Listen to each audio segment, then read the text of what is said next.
Devin Haney versus Vasiliy Lomachenko. Let's get set to argue.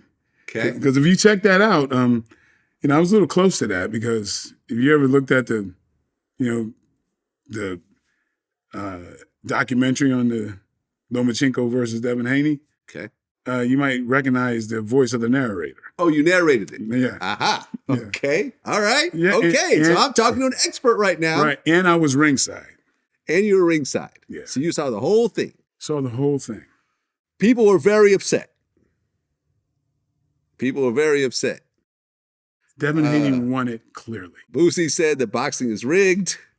Nelly was so pissed that he said he's done watching the sport. Bernard Hopkins said that there needs to be like some sort of state oversight and everything else like that. Let me draw this line. I don't care if anybody hates it or not, but indulge me on this. And I want everybody to look at this and, call me wrong. I don't mind if I'm wrong because then I learn something. But I was at that damn fight. Okay. And this is what happens all the time. And you could look at historically this. When a bigger man, Devin Haney, hits a smaller man, don't nobody say shit in the crowd because that's expected. A bigger guy going, pff, nobody cheers for that. When a smaller guy hits a bigger guy, okay. Now, watch that fight.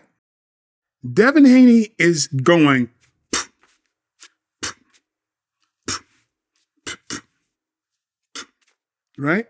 Lomachenko, ba ba ba ba.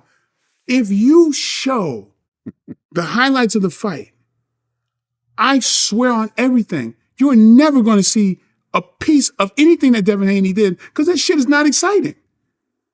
It's not exciting.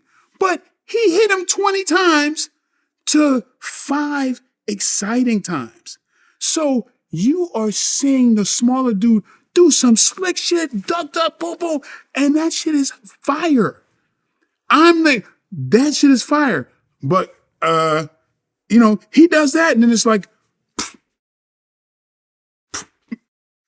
Lomachenko's getting hit, body, and I'm going, yeah, this is exciting for Lomachenko fans, but he's not winning this fight. And so, look, historically, it's always been that way. Okay, I see where you're going with this. Look at Canelo Alvarez versus Triple G. Same thing. Same thing. Okay. Nobody gives a shit about the bigger guy hitting the smaller guy and how many times he did. But if you start adding, you're going to add a bunch of boring ass punches from Devin Haney compared to half the blows of exciting ass Lomachenko. And I understand that you would want the exciting guy to win. Right. But I'm sorry, there's something called points.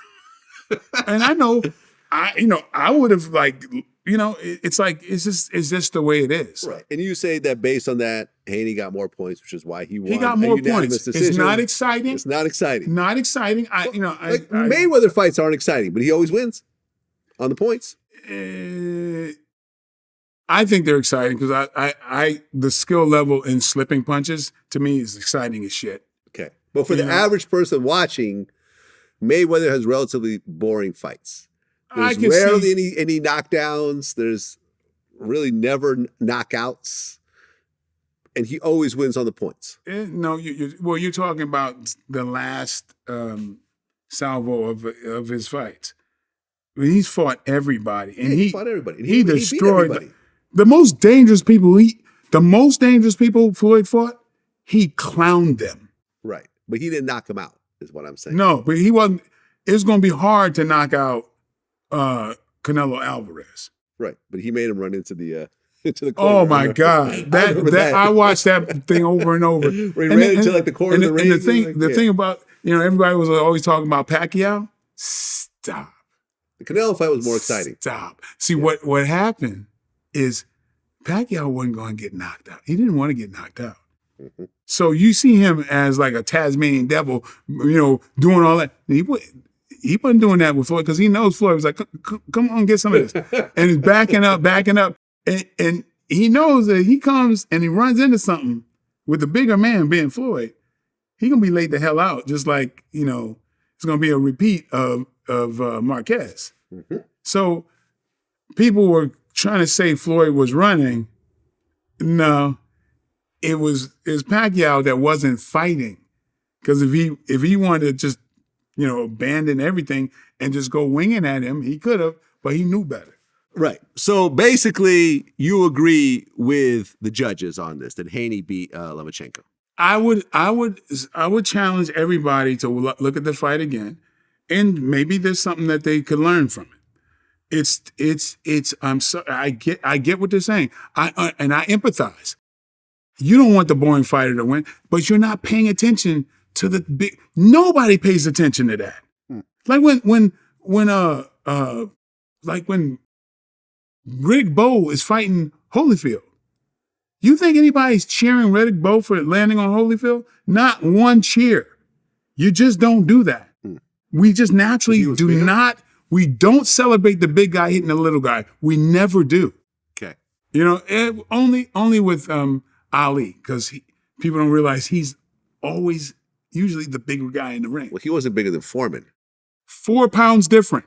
Really?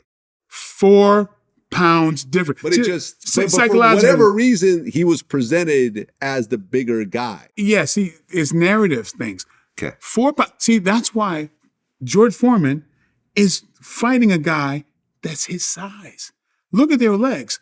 Ali's legs are bigger than Foreman's. Uh-huh. What's more important? The legs. Okay, so the upper body on Foreman was bigger. Yeah, he's just a thicker guy. Yeah. But guess what? The weigh-in is the day before. On fight day, nobody knows who was heavy. Right. 4 pounds ain't shit to a heavyweight. Right. One guy's 214, the other guy's 218. Yeah, it's like 1% difference. Exactly. Yeah. So what's happening is Foreman is swinging on a dude his size. He's running into a Mack truck. And it didn't work out. Yeah, so when you got a guy your size that's moving faster, who has the advantage?